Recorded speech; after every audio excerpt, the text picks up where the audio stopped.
সামাজিক একটি কাজ আজকে আমাদের এই ওয়ার্ড যুবদলের উদ্যোগে হচ্ছে।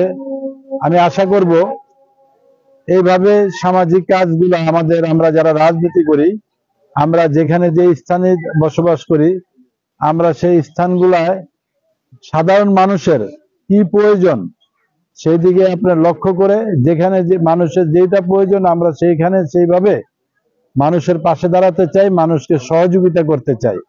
কারণ আমাদের একটি কথা মনে রাখতে হবে, শহীদ প্রেসিডেন্ট জিয়াউর রহমানের এই গড়া দল বাংলাদেশ জাতীয়তাবাদী দল, উনি এই যুব দলকে আপনি গঠন করেছিলেন 1978 সনে।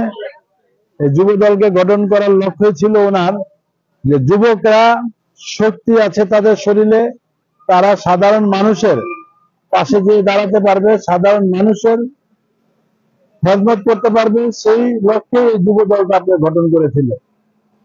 আরেকটি কথা না বললেই নয়, আপনারা সবাই জানেন রাজনীতি করা মানেই হলো মানুষের সেবা করা।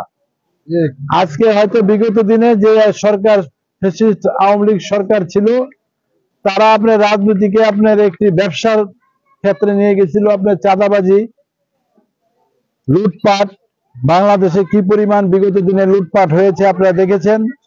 ইনশাল্লাহ এই বাংলাদেশের জনগণই আপনার আবার সেটা প্রত্যাখ্যান করেছে। আমাদের ভিতরে একটি আত্মবিশ্বাস ছিল, আমরা আল্লাহর উপরে ভরসা করেছিলাম, আমরা আমাদের আন্দোলন চালিয়ে গিয়েছিলাম। আমরা দেখেছি ইনশাল্লাহ আল্লাহ সেটা কবুল করেছে এবং স্বৈরাচার ফ্যাসিস্ট শেখ হাসিনা সরকার এই দেশ থেকে আপনার পালাতে বাধ্য হয়েছে, যেটা বাংলাদেশের ইতিহাসে কখনো আপনার এমন কোনো ঘটনা ঘটে নাই। যাই হোক, আমরাও চাই যে আমরা এমন ভাবে আপনার সাধারণ মানুষের জন্য কাজ করব যেন পুনরায় বাংলাদেশে যেন এমন ঘটনা না ঘটে।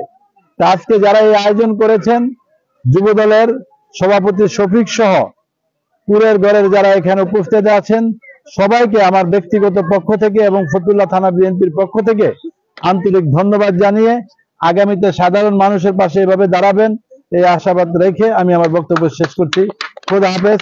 বাংলাদেশ জিন্দাবাদ, বাংলাদেশ জাতীয়তাবাদী দল জিন্দাবাদ, শহীদ প্রেসিডেন্ট জিয়াউর রহমান ওমর হোক, দেশ নেত্রী বেগম খালেদা জিয়া জিন্দাবাদ, আমাদের নেতা জনাব তারেক রহমান জিন্দাবাদ জিন্দাবাদ। আসসালামু আলাইকুম।